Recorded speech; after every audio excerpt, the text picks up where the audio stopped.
Today on Bridges, we'll be talking about facing cancer with faith, family, friends, and a whole lot of sarcasm.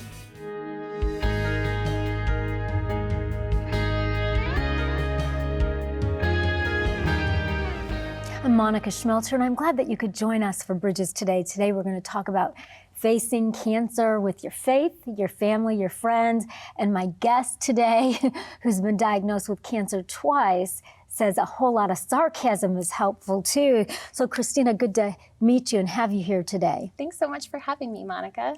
Now you're so young, and to think that you've been diagnosed with cancer twice. How old were you at the first diagnosis? I was 28 years old at the first diagnosis. So before the diagnosis, like pre-28 years old, what was life like?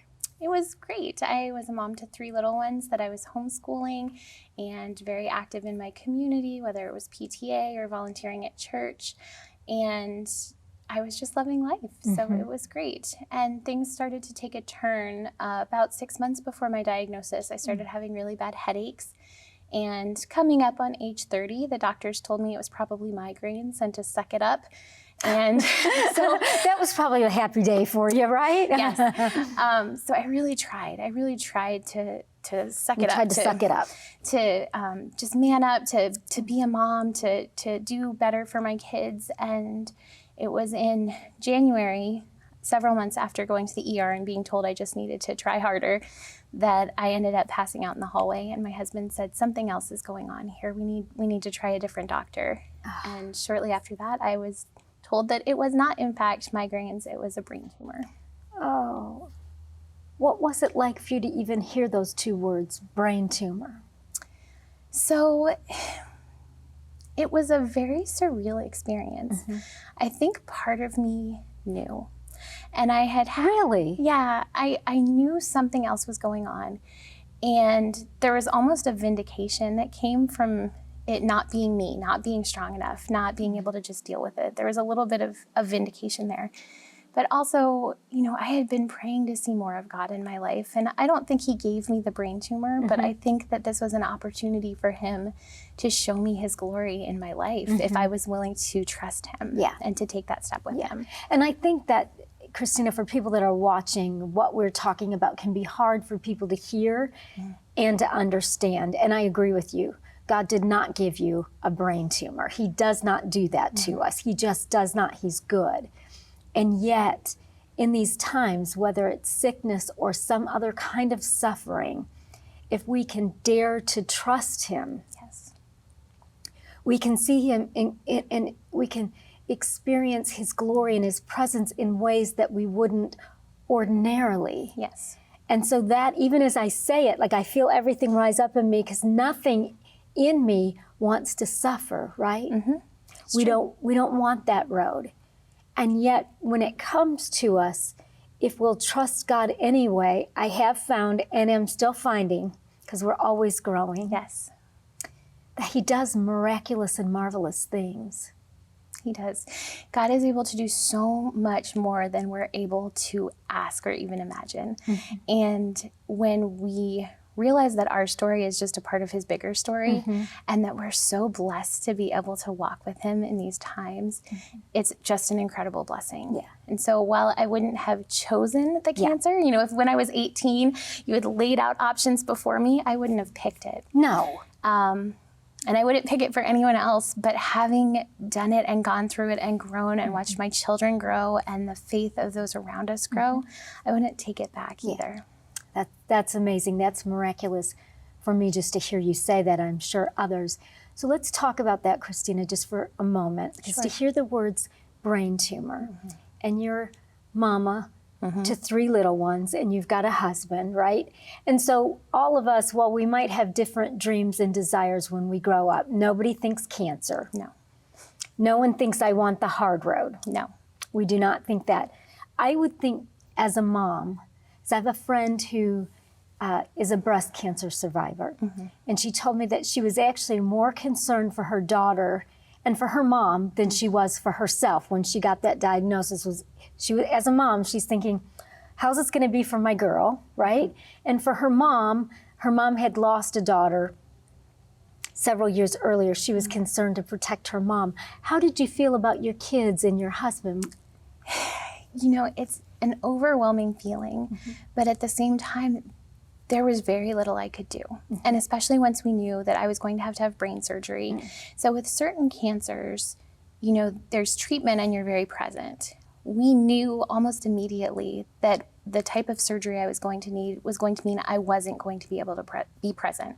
What does that mean? So I was going to have very extensive brain surgery, and that meant that I wouldn't be able to physically be with my children. I was going to be in the ICU. We didn't know for how long. We didn't know if I was going to have to go to a rehab center afterwards. We didn't know if I was going to be able to walk or talk or do any of these things. And so very quickly I had to kind of cede that control back to God and say, okay, you gave me these children. They're really yours.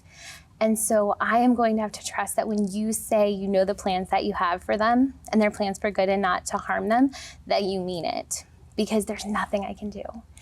And there was kind of a peace about that because there was nothing I could do. And so I just had to give that control back to God.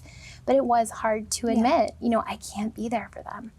But it is so important to know that you're surrounded by family and friends and church that loves you. And if you're not in that place, figure out how you can be. If your church is not loving you the way they need to, you need to find a different church. Yeah. You know, Because the stakes are too high. they're too high. We all need community. And while we may not be in the situation you were in, where there's literally nothing we can do, we all need help. Yes. At some point in time, we just don't have enough resources. We just don't have enough of something to see ourselves through all of life's trials every single time. So, was there ever a moment as you start thinking about, okay, I birthed these children, but I can't be there for them. Was there ever a moment you said, why God? You know, there wasn't that first time. And I've learned That first time. that first time. The second time was a little different.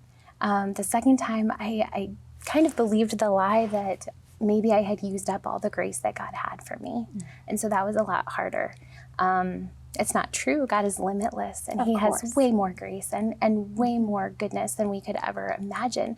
But I, as a human, was like, oh, I've been so blessed that I came through this, that I can walk, that I can talk, that I'm here breathing, that clearly this is it. Because I've used up all of my, my God bank account, which was not true. But that first time, no, I really didn't ask why me. I think that the Bible is really clear that the wages of sin is death and the world is broken. And so bad things are going to happen in our lives. Yeah. And I don't think I did anything. I don't think I, invited this into my life. And if anyone ever says that to someone that's suffering right now, I just want to rebuke that thought. Right, because it's not from God. No. It's absolutely not from God. And I don't know what is in us other than we're in a broken world and we have a sin nature that makes us want to say to people, well, you better search real hard because there must be something that you did to cause this. You said the wrong word. You know, you had fear in your life, so therefore this came on you. Let's just be honest. Who doesn't occasionally have fear? Yes. Who among us hasn't sinned? I mean, if that was the case, we would just all be... We'd all be sick all the time.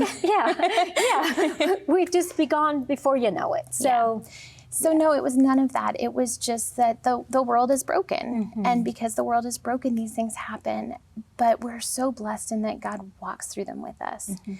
And that was such a beautiful thing. And so I really trained myself to change the question, why me?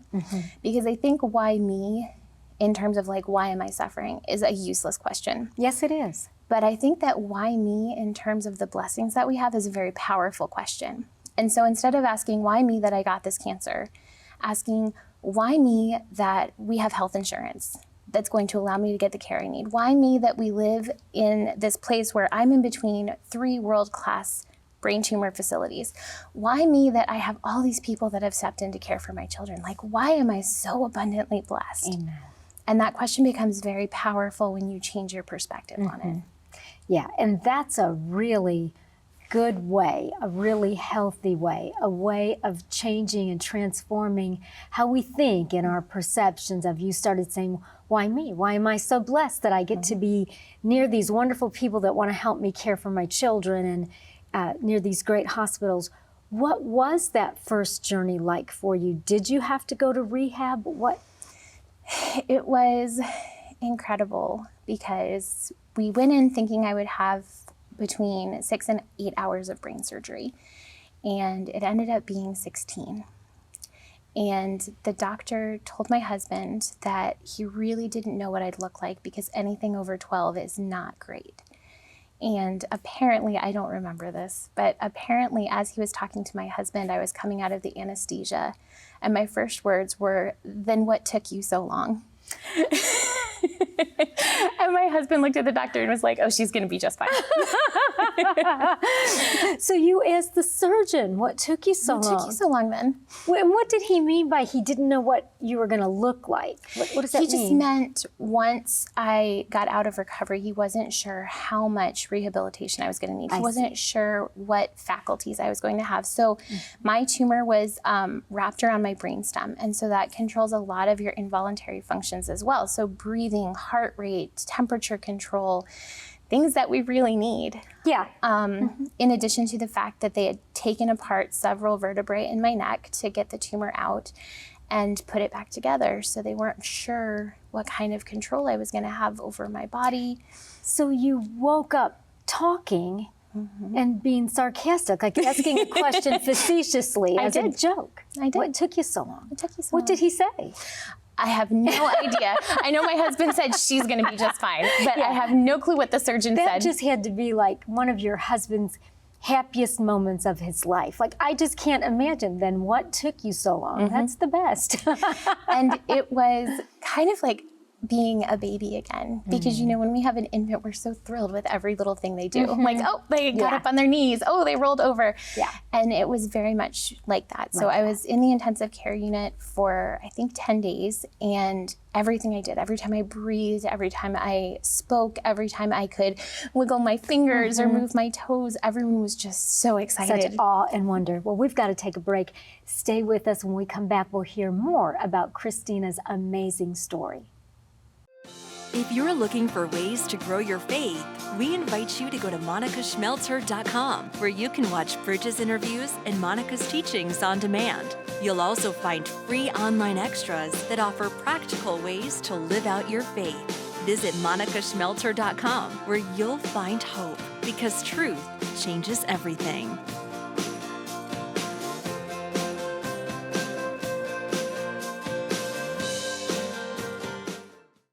Log on to www.ctntv.org, where you can make a prayer request, view our program guide, see who's on Bridges, or even watch one of Monica's latest teachings. Log on to www.ctntv.org. Join the Bridges community on Facebook. Visit Facebook and search for Bridges with Monica. We would love to connect with you. If you're just joining us today on Bridges, we're talking about facing cancer with faith, family, friends, and a whole bunch of sarcasm. And, you know, Kristina, I just think hearing that when you woke up out of that first brain surgery, you know, not knowing what state that you would be in mentally or what you were able to do physically, that you questioned the surgeon on what took him so long, that 16-hour surgery, that is just the best. And I would just think that had to make your husband so happy. So you were saying that immediately following that, the response, of course, is to just be over the top happy at any reflex, wiggling the fingers, all of that. How long was that journey? Oh, that was pretty extensive. So I was in the hospital for way less time than they thought I would be. I was in the ICU for about 10 days and then the step down for a few days after that. And then I made a really bad decision because they told me if I could stop taking the IV pain medication, I could go home. And they had originally thought I would have to go to a rehabilitation facility for months because the surgery had been so extensive. But I really wanted to go home, so I just told them I was done. And that was a mistake because driving through DC with all those potholes was a bad choice. But, hindsight is 2020. But I went home, and my brother is a physical therapy assistant, and he was there waiting for me, ready to start physical therapy, ready to start rehab. And that was a long process. And we did that from February through March, and then in April I had healed long enough to start radiation treatments, which we got at Duke. So my husband and I actually moved to North Carolina. We left the kids with my mom, and we moved to North Carolina for 6 weeks to get treated at the Preston Robert Tisch Brain Tumor Center down there. Such a journey, and she's actually chronicled part of this journey anyway in this book called I Quit. Now, I do have to ask, since you're such a fighter, Kristina, why is the title I Quit? I quit because I told God that first day that I can't do this. I just can't. And so I will do everything you ask of me. I will show up for every appointment. I will put a smile on my face. I will get the radiation. I will do the physical therapy, but you're going to have to fight this battle for me, God. So I know a lot of people cling on to that warrior mentality, and it means a lot to them. But for me, I didn't take any of it because I quit on day one, and I let God fight that battle for me. Because we're not meant to carry these battles. Do you know, and I think sometimes we put so much pressure on ourselves to be so strong. I know that I've done that I have to be this warrior, I have to do this, I have to do that. But what it does is it wears me out, and I'm never enough anyway. No. So you realize that right at the beginning. Right at the beginning. And I think part of it too is we use that term a lot in what I think can be a really hurtful way, where we'll say someone lost their battle with cancer. They fought really hard, but they lost. Well, really, that cancer is rotting in the ground, and that person is with Jesus. Amen. And so they didn't lose anything. No. And it had nothing to do with their fight or their will or their desire. No one would choose to leave their children. And so I just rejected that mentality outright. Good for you. And now that now you're able to talk about that to others, because we do say that. They lost their battle. They fought a good fight. And you're right, no one would choose to leave their children. That just makes zero sense, whether a person's a believer in Christ or they're not. Yes. Good parents want to be with their children. So this book is called I Quit. It's written by Kristina, and make sure I say this right, Kotlus, right? Kotlus, yes. See, Kotlus, I said it right. You did great. And I was just touched, Kristina, as I read your story, that you get this first cancer diagnosis at the very young age of 28, mom to 3 little ones, but then it happens again. You get cancer again. Yeah. What was that like?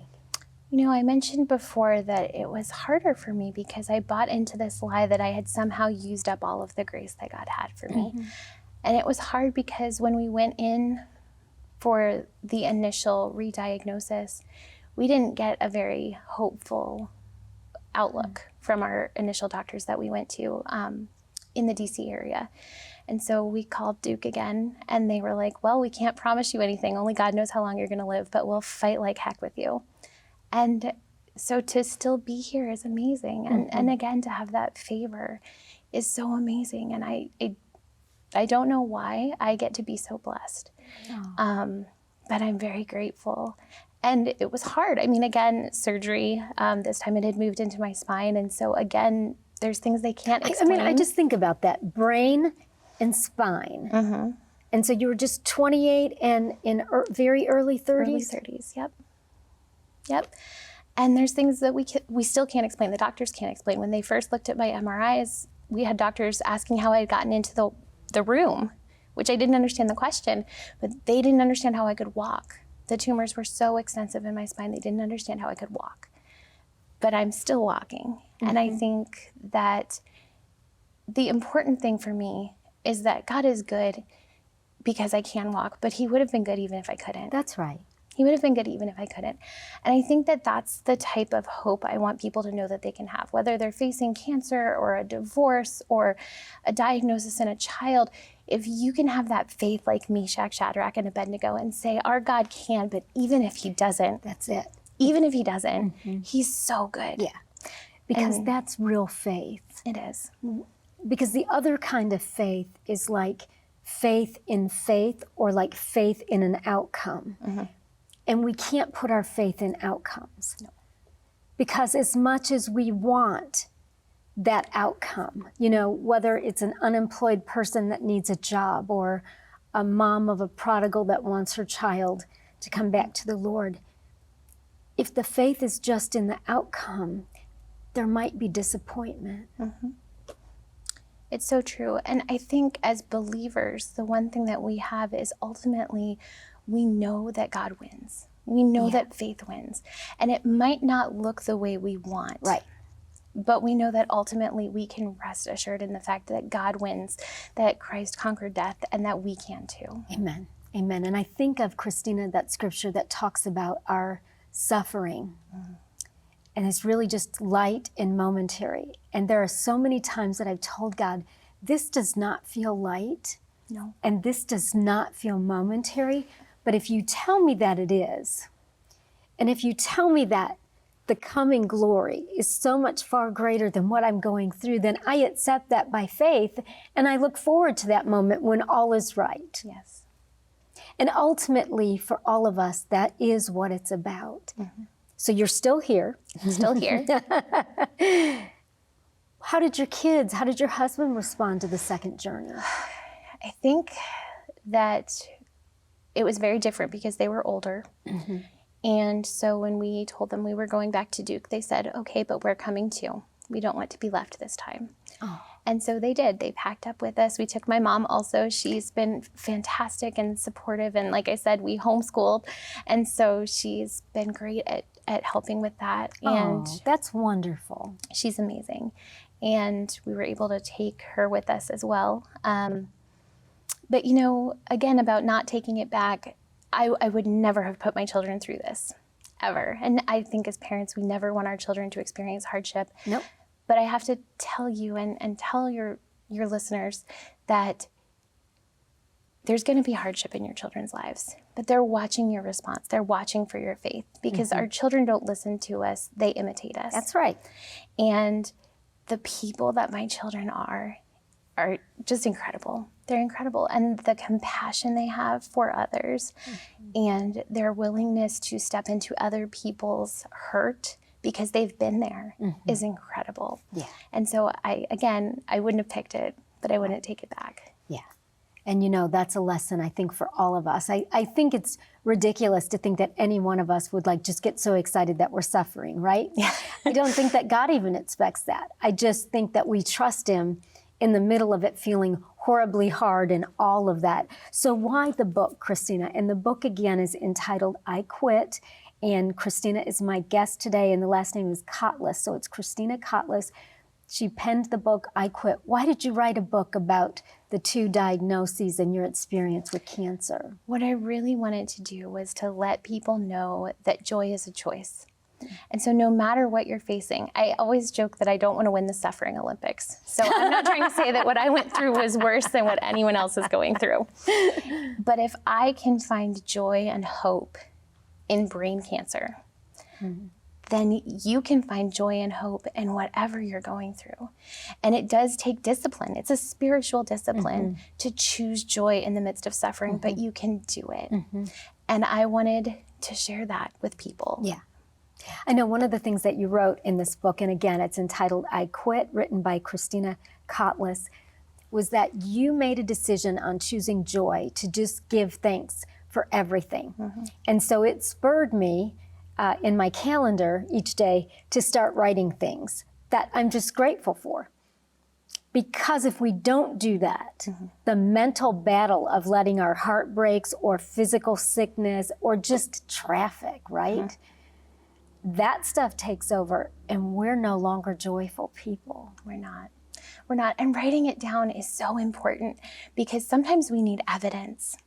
And so we actually have a book at home that our family kept, and every night we would write things down. And I shared that, my children were so much better at this than me because younger children especially see a cloud that looks like a unicorn and they are just so joyful that God would make this.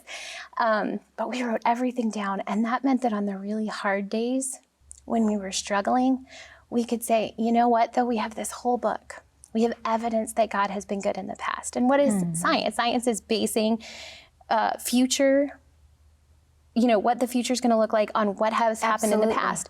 And we had evidence written down so that we could expect God to be good in the future based on what he had done in the past. And so writing it down is key. It really is. And I think there is something to the power of writing it down, but also that it's evidence, like you say. So you see your children grow in and through this, and you wouldn't pick it for them. No. But you've seen them just transformed into grateful human beings. Yes. What are your plans for the future? I'm grateful for every day that I get to be here. I'm so excited to get to share this message of hope with people. And for right now, I'm finishing homeschooling and I'm enjoying talking to people about the faith and the hope that they can have in Jesus. Yeah. And that's my plan for right now. I'm just grateful for every day. Amen. And that's a wonderful plan. Thank you for coming today, Kristina. Thanks so much for having me, Monica. I appreciate it. Stay tuned. Monica will be right back with closing comments. Don't give in. God's word says you're an overcomer. It takes training. It takes discipline. And so when you're fighting that good fight of the faith, you take your story, whatever it is, and you saturate it in faith, and you fight for it. Visit monicaschmelter.com to schedule Monica to speak at your next event. For more information on today's guest, visit the website on your screen.